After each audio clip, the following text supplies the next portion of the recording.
साथ संगत जी, बाबाजींनी असं कधीच सांगितलेलं नाही की तुम्ही निरंकारी मशीनमध्ये आहात तर त्यासाठी तप करण्यासाठी कुठंतरी डोंगरावरती जा, पर्वतावरती जा आणि कुठंतरी एकांतात जाऊन तुम्ही तप करत बसा. नाही, तुम्ही गृहस्थीमे रहकर गृहशास्त्रमात राहा, म्हणजे स्वतःच्या घरात राहून निरंकारीची पूजा करा. तो मनामध्ये पूजा, मनामध्ये जाणा. आणि ज्ञानेश्वर माऊलींनीसुद्धा हेच सांगितलेलं आहे, सर्वत्र वैकुंठ केले असे.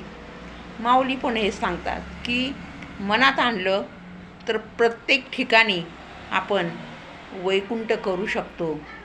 आणि मनात जर नसेल तर आपण कितीही विद्या ग्रहण करा, तपश्चर्या करा, काहीही करा, त्याचा काही एक उपयोग होणार नाही. म्हणून दिल से जुड़ना है तो सिर्फ निरंकारी मशीन से जुड़े रहो. सात्संगत जी प्रेमाने बोला.